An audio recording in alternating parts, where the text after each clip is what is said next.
Terkait apa sengketa tanah ya ketua? Nah, ketua kan kuasa hukum dari ibu ya, dari pemilik rumah ini ya, Lani. Nah, seperti apa ketua? Jadi berkaitan dengan objek tanah yang hari ini kita berada di depannya, itu klien kami dalam hal ini berdasarkan keterangan yang kami terima itu tidak pernah ada mengalihkan sebahagian atau seluruhnya atas tanah dan bangunan yang terletak di Jalan C Burtu nomor 38 kepada pihak lain. Namun hari ini kita telah mendapat undangan resmi dari pengadilan yang mana hari ini telah ditetapkan jadwal untuk pelaksanaan eksekusi. Namun setelah kita tunggu-tunggu dari pagi jam 9 sampai dini hari pukul 6 sore, ya mungkin sudah habis jam kerja, kita lihat tidak ada orang dari pengadilan datang untuk melaksanakan eksekusi terhadap tanah di klien kami. Ya bisa diceritakan sejarahnya seperti apa ketua? Menurut keterangan dari klien kami itu merupakan ahli waris ya dari orang tuanya Tengku Ismail, yang mana orang tuanya tersebut ada memberikan hibah kepada putrinya yaitu Ibu Curika ya, yang sudah lebih kurang 68 tahun tinggal di rumah ini tanpa ada pindah ke sana kemari dan lahir juga di sini menurut keterangan dari klien kami. Tepatnya tahun 2009 klien kami itu bersama-sama dengan suaminya ada niatan untuk mengembangkan usaha. Namun di dalam perjalanan itu beliau berkenalan dengan seseorang yang berinisial HP ya, berinisial HP, melakukan kerjasama untuk pinjaman uang ke bank. Dalam pelaksanaan proses peminjaman uang ke bank tersebut itu dilakukan dan cair uang sebesar 450 juta. Setelah pencairan sebesar 450 juta, klien kami mendapatkan uang 200 juta. Dalam perjalanannya dibayar, dicicil, lancar.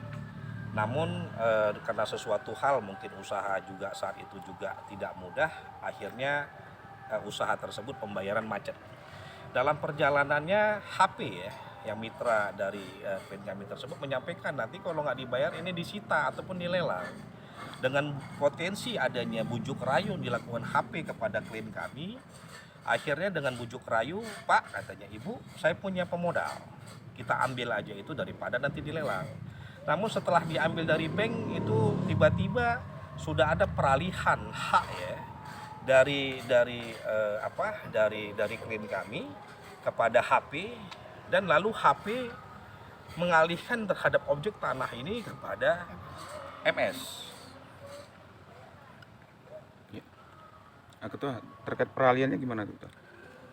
Setelah kami interogasi, setelah kami pelajari ya, setelah kami dalami permasalahan hukum yang menimpa diri klien kami, ternyata klien kami tidak ada melakukan transaksi jual beli apapun. Sehingga dengan ini patut dan pantas kami selaku kuasa hukum yang telah diberikan amanah kepada kami, patut kami untuk melakukan perlawanan hukum terhadap proses eksekusi dilaksanakan hari ini. Salah satu perlawanan hukum yang kami lakukan adalah dengan mengajukan gugatan. Sebagaimana sudah kami indikan pelang ini, kami mengajukan gugatan terhadap HP dan MS terhadap adanya potensi perbuatan melawan hukum atau onreh mati gedat terhadap diri klien kami. Selain itu ketua, apa aja langkah-langkahnya itu? Selain itu ya, kita juga mengajukan permohonan kepada Ketua Mahkamah Agung, kepada Ketua Pengadilan Tinggi, kepada Ketua Pengadilan Negeri, agar proses eksekusi untuk tidak dilaksanakan karena antara diri pemohon eksekusi dalam hal ini MS ya, telah adanya kesepakatan atau adanya perdamaian yang telah mereka berbuat bersama di tahun 2024. Artinya ketika ada putusan yang telah ingkrah itu kita hormati putusan tersebut, namun kita juga harus menghormati kesepakatan yang dibuat oleh para pihak yang berperkara. Dalam hal ini adalah pemohon eksekusi dan termohon eksekusi, yaitu klien kami. Dan hal itu pada saat rakor kemarin di Polrestabes Medan itu sudah kita sampaikan, namun prinsipal pemohon eksekusi MS tidak hadir, sehingga kami meminta kepada pihak Polrestabes Medan agar memanggil ataupun mengundang prinsipal MS agar ketemu dengan kami di dalam rakor. Namun setelah proses itu klien kami keesokan harinya mendapat pemberitahuan akan dilaksanakan eksekusi oleh Pengadilan Negeri Medan. Ketua, ini terkait putusannya analisisnya gimana nih Ketua? Kalau kita bicara menganalisis terhadap putusan ya, kita lihat putusan tersebut patut ya, untuk sementara waktu kita melihat patut terhadap isi putusan ya, sebagaimana putusan ini. Putusan perlu kami baca ya, 540 garing PDT garing 2019 garing PN Medan. Itu patut kita lihat ya, patut kita lihat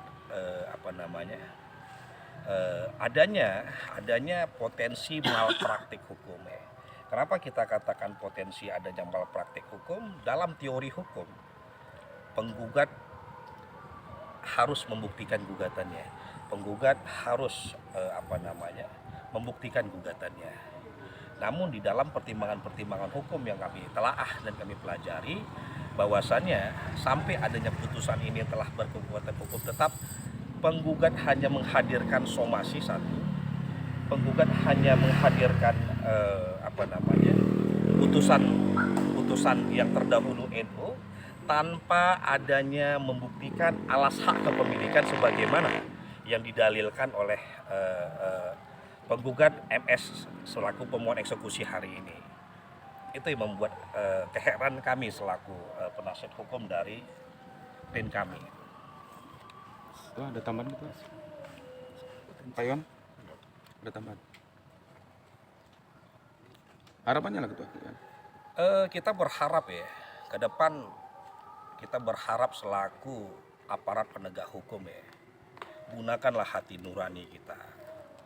Artinya gunakan indera kita, gunakan analisa kita, gunakan pengetahuan kita. Artinya tegakkan hukum itu walaupun langit akan runtuh, kan gitu. Namun ketika artinya kita lihat tidak ada bukti, tidak ada saksi, jangan dong berikan keputusan tanpa ada bukti, tanpa saksi, mengabulkannya. Itu dia.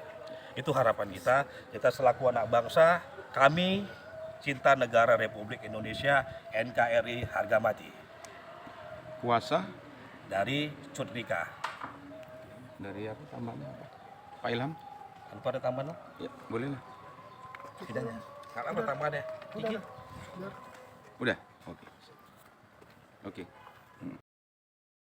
Sedikit. Biar om aja di depan. Maju sedikit, Ketua. Izin Ketua. Ah ya, oke. Agak rapat, Bang. Apa sedikit, Bang? Ya, Pak, bisa ceritakan Pak, seperti apa nih Pak kejadiannya nih Pak? Ya, kejadiannya tempo hari kita melakukan peminjaman di Bank Syariah Mandiri ya, bersama rekan kita si Elina Purba. Jadi dari sana kita mendapat pinjaman 200 juta dengan potongan bersih kita terima 180. Jadi sekitar setahun itu lancar, tapi berhubung kena perekonomian kita waktu itu kita non job ya, jadi buka usaha sendiri, terjadilah hambatan-hambatan soal pembayaran bulanannya.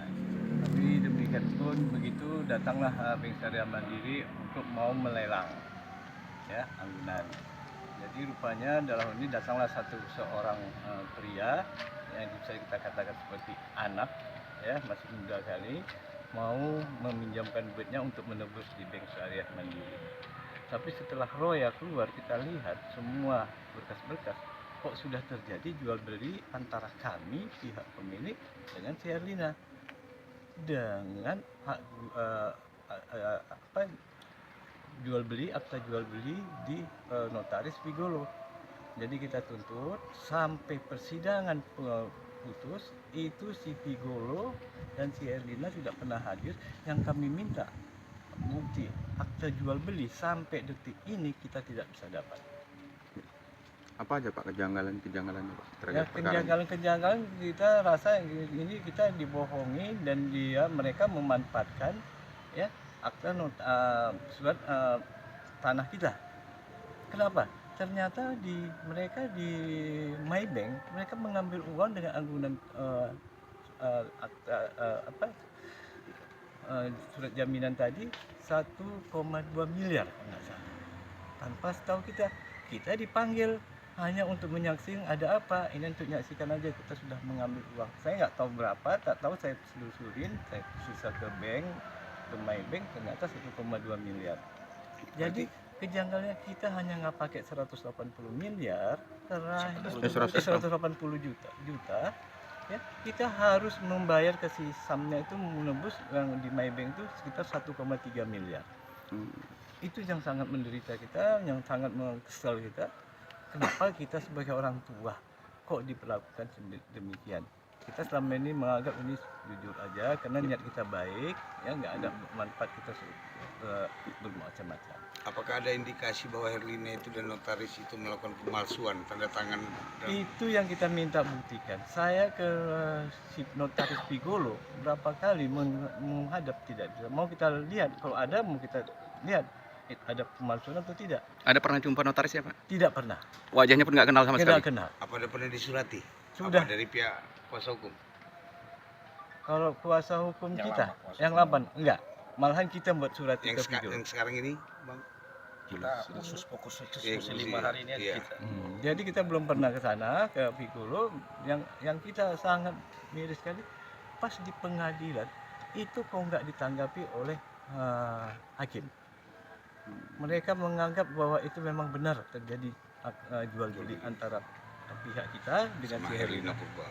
Ini yang janggal sekali, yang sangat kita sayangkan. Apa itu sudah pernah dilaporkan juga, Pak? Sudah. Kita melaporkan ke Poltabes waktu itu, dari Poltabes. Tapi nggak sempat ya Pak? Nggak, apanya laporan LP-nya nggak kita apa? Nggak kita diterima dapat. ya? Karena di bola-bolain kita cakap harus ke Propam dulu. Nanti kita jumpa Propam harus ke sana dulu. Jadi kita pun sebagai manusia yang kita tahu orang lapangan, wah ini udah lain ceritanya. Terus kita mundur, ya sudahlah. Kita berinisiatif bagaimana ini bisa diatasi. Itulah yang kami apain. Itu yang sampai sekarang ini kita miris sekali. Ya maaf cakap, si Sam itu pernah manggil kita sebagai ayah dan istri panggilnya.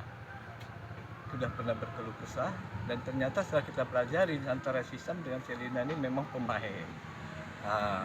Karena saya pernah mengantar si Sam ini ke Bank Indonesia untuk mempertemukan dengan si Herlina. Nangis-nangis dia di rumah, ayolah ya tolong kawankan. Kenapa datang sendiri? Enggak, mesti sama ayah biar dia mau ketemu. Begitulah. Sampai situlah hubungan emosional kita dengan dia. Gitu. Saya kira Ada tambahan? Oke Pak, makasih banyak.